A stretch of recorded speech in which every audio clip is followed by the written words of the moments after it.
আসসালামু আলাইকুম। সবার আগে বাছাই করা 10টি আন্তর্জাতিক খবর জানিয়ে দেব। প্রথমেই থাকছে শিরোনাম।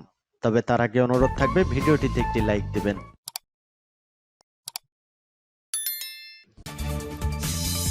পুরোদমে ইসরায়েল ফিলিস্তিন যুদ্ধ চলছে, জানিয়ে দেব হাতে থাকা যুদ্ধের সর্বশেষ আপডেট সংবাদ। আলহামদুলিল্লাহ, গাজার আকাশে ক্ষেপণাস্ত্রের আঘাতে ইসরায়েলি হেলিকপ্টার ধূলিসাৎ। এবার নাস্তানাবুদ হয়ে ইসরায়েল থেকে পালাতে বাধ্য হবে দখলদার ইহুদিবাদী বেঞ্জামিন নেতানিয়াহু সরকার। এরপর জানিয়ে দেব রাশিয়ায় পৌঁছেছে উত্তর কোরিয়ার অস্ত্রবাহী 1000 কন্টেইনার এবং জানিয়ে দিব গাজায় মানবতা ছিন্ন ভিন্ন হয়ে গেছে। এদিকে লেবাননে বিমান হামলা চালিয়েছে দখলদার ইহুদিবাদী ইসরায়েল। আরো জানিয়ে দিব আত্মরক্ষার ছদ্মবেশে কষায় গাজায় ইসরায়েলি বোমা হামলায় বিস্ফোরক রানিয়া। সর্বশেষ জানিয়ে দিব ইসরায়েলি হামলায় নিহত ফিলিস্তিনি সংখ্যা 7000 ছাড়িয়েছে। শুনছিলেন সংবাদ শিরোনাম, এখন বিস্তারিত। তবে তার আগে অনুরোধ থাকবে ভিডিওটিতে একটি লাইক এবং কমেন্টস করে জানিয়ে দিন এই ভিডিও সম্পর্কে আপনার মূল্যবান মতামত। আর অবশ্যই এই ভিডিওটি আপনার ফেসবুকে শেয়ার দিয়ে ছড়িয়ে দিন আর জানিয়ে দিন আপনি কোন জেলা থেকে বা কোথা থেকে আমাদের সংবাদ শুনছেন এবং দেখছেন। গাজার আকাশে ক্ষেপণাস্ত্রের আঘাতে ইসরায়েলি হেলিকপ্টার ধ্বংস।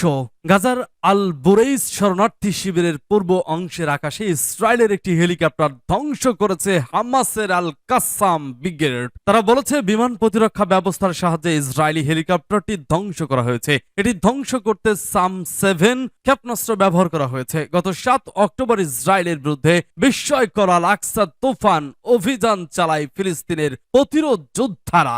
ওই অভিযানে 1300 ইহুদিবাদী ইসরায়েলি প্রাণ হারিয়েছে। প্রতিরোধ যোদ্ধাদের হাতে আটক হয়েছে 2 শতাধিক ইহুদিবাদী। আহতদের সংখ্যাও কম নয়। গাজায় নির্মমতার জবাবে এখনো নিয়মিত ক্ষেপণাস্ত্র হামলা চালাচ্ছে ফিলিস্তিনি সংগ্রামীরা। ফিলিস্তিনি যোদ্ধাদের সঙ্গে পেরে না ওঠে ইসরায়েলি বাহিনী।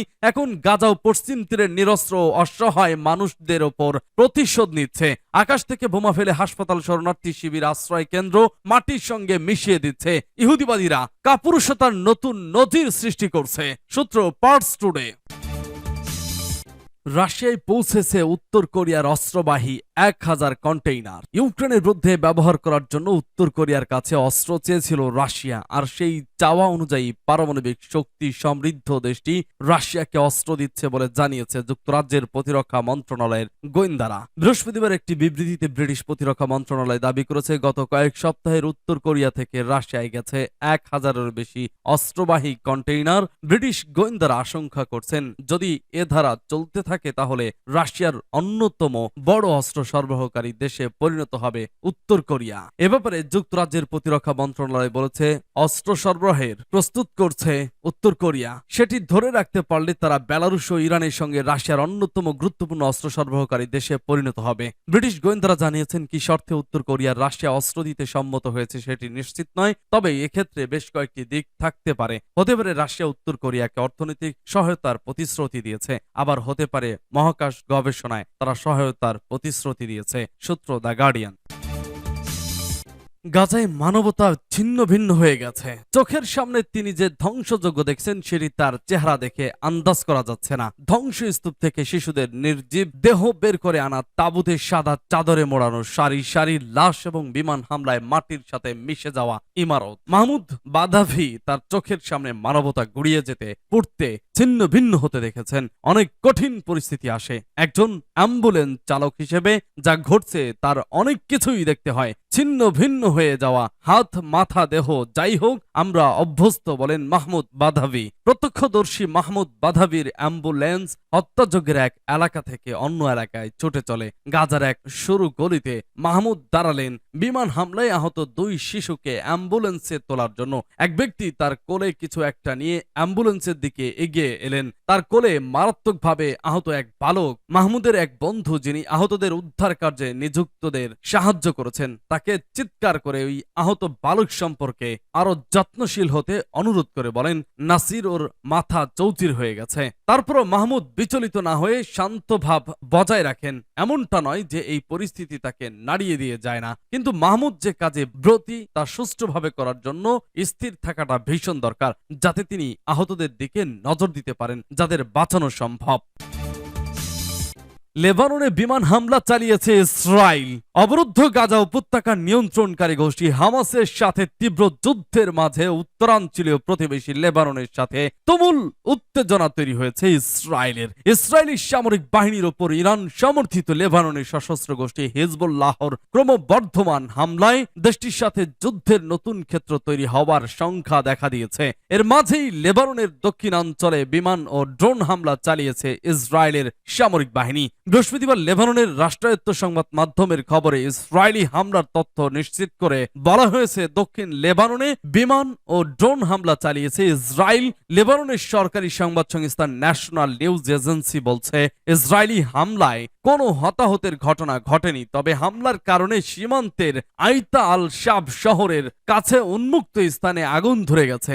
এনএন-এর প্রতিবেদনে বলা হয়েছে, বুধবার লেবাননের দক্ষিণাঞ্চল সীমান্ত এলাকার টায়ার জেলায় বিমান ও ড্রোন হামলা করেছে ইসরায়েল। সেখানকার একটি তোশক তৈরির কারখানায় ইসরায়েলি গোলা আঘাত এনেছে। এ সময় আগ্নেয়াস্ত্রের গুলির বিনিময়ে ঘটনাও ঘটেছে। গত 7 অক্টোবর হামাস ইসরায়েল যুদ্ধ শুরু হওয়ার পর থেকে লেবাননের হিজবুল্লাহর সদস্যদের সাথে ইসরায়েলি সামরিক বাহিনীর প্রায় প্রত্যেক দিনই সংঘর্ষের ঘটনা ঘটেছে। লেবানন সীমান্ত থেকে ইসরায়েলি সামরিক চৌকির পাশাপাশি বসতি লক্ষ্য করেও ড্রোন ও রকেট হামলা করছে হিজবুল্লাহ।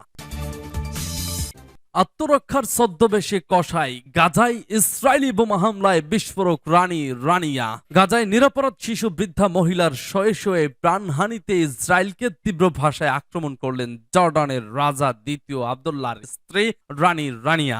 ইসরায়েলকে কটাক্ষ করে রানিয়া বলেছেন, বেঞ্জামিন নেতানিয়াহুর অতি ডানপন্থী ইহুদিবাদী শাসন আত্মরক্ষার নামে নিরাপরাধের হত্যা করছে।